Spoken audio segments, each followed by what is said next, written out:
Meron ho kaming prepare na presentation, yung timeline of events. Sir, if I may, Yes. pakita po natin sa kanila. Jay? May we invite your attention to the screens for the video presentation?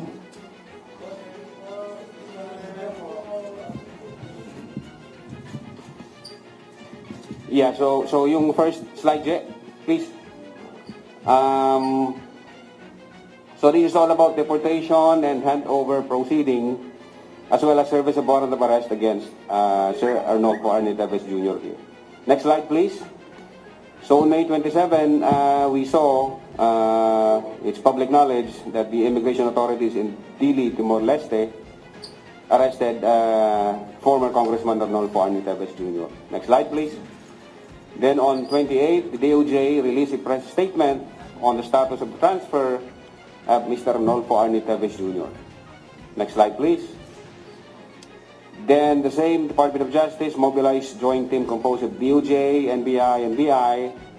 Of course, the Philippine Air Force was there to facilitate the return of Arnolfo Tevez Jr. following the Timor-Leste deportation order. Next slide, Jay. There on May 28 at around 11 p.m., nagkaroon ho kami ng briefing ito sa loob ng Villamor Air Base. Before ho kami nag-scheduled flight to Timor-Leste. So at 11:34, pasok na ho kami sa aeroplano ng Air Force bound to Timor-Leste. Next slide. And then 29 at around 1 p.m., ito ko makikita nyo sa picture, nandyan yung director natin, si Yusek Cruz. Sinalubong po sila ng mga representative from Timor-Leste. Next slide. Yan, kung makikita po ninyo, ito po yung may present po ang Timor-Leste sort of certificate of handover.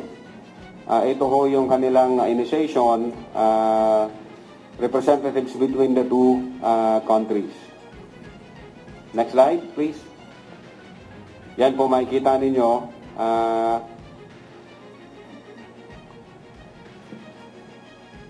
From the Philippines, makikita po ninyo si Director Santiago at si Yusek Cruz.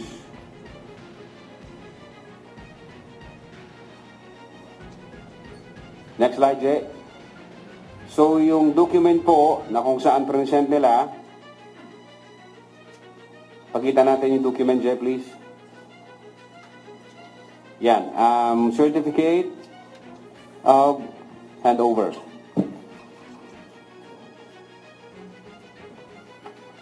So yung mga conditions, but basically, I went over the condition of Timor-Leste. Sa makikita ninyo, gusto nila i-guarantee natin na yung life imprisonment niya ay hindi tatagal ng 40 years. Maiisip nyo, sang katutak yung cases, kung sakaling may conviction, lampas-lampas yan sa 40 years. But then, yung condition nila na wag lalampas ng 40 years, gano'n naman talaga ang batas natin. Meron tayong tinatawag na triple rule. No?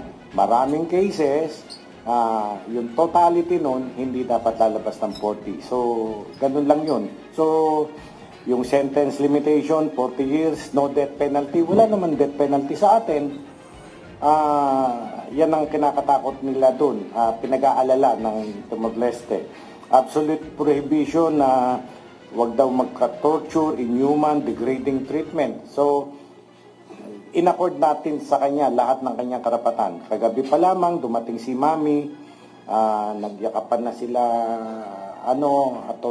Congressman Tevez, including the lawyer. Binigay po natin lahat ng karapatan ng ating Congressman Tevez. No coerced evidence, siyempre, inadmissible naman yan sa atin. No political prosecution, criminal ito. Criminal prosecution, walang dito. Fair and public trial, ganun naman po ang korte natin. So, ito po ay turnover from their immigration to our immigration.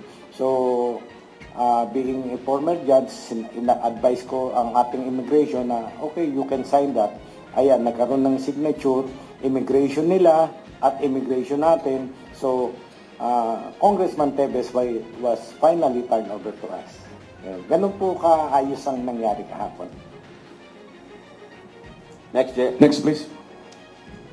Diyan kung makikita po ninyo, dala-dala ho ng Immigration Authority from Timor, si Kong Tevez, tinatransfer na ho siya sa possession natin.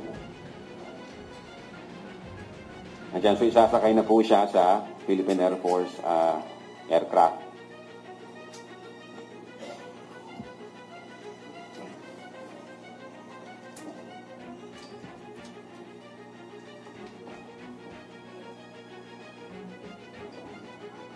And then from there, kung makikita ho ninyo, dyan po natin hinandcuff si Kong Tevez.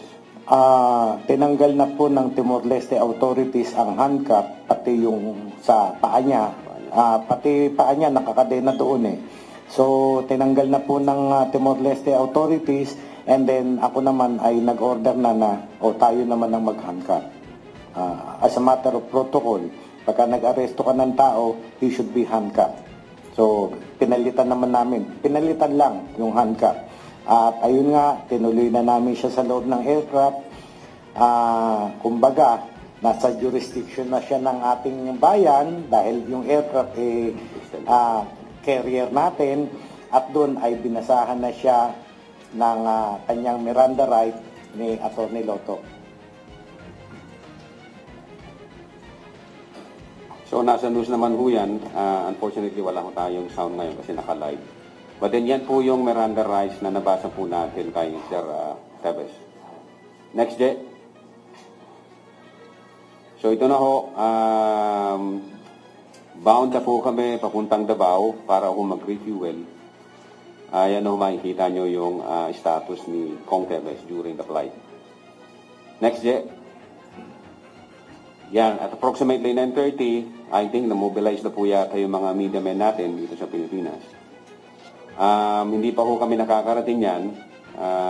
Pabalik pa lang ho kami ng Manila dyan. Next slide, Je. Yan, approximately 11 p.m., the aircraft arrived at Villamor Air Base, Pasay City. At dito ho, lumabas yung NBI with Kong Tevez, TBI, and personnel from Philippine Air Force. So dito po yun. Diniretso po natin siya sa vehicle ng NBI.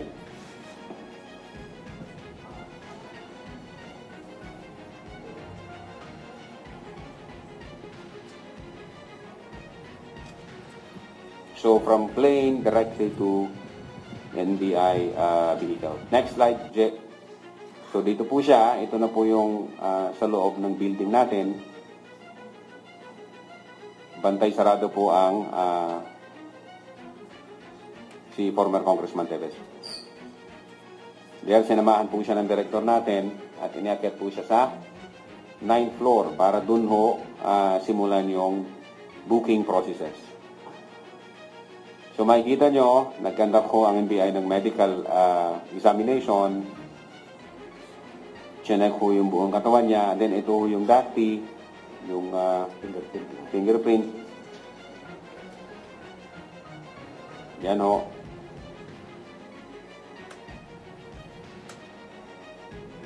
Okay. And then after that, mugshots. Next day. And then, I think ito yung pagdating nila Mami dito sa tanggapan ng NBI.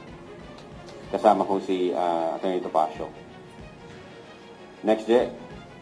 And then lastly, ito ho yung nung na-reunite na ho si former Kong Tevez sa kanyang mother. That's all po yung presentation natin. Thank you po. Thank you. So, you will see from the start, we have accorded him all the human rights na dapat ibigay sa isang arrested person. No? Pati yung pagdalaw ni Atty. Topacio kagabi, pagdalaw ng nanay. After this, we will turn him over to our detention facilities.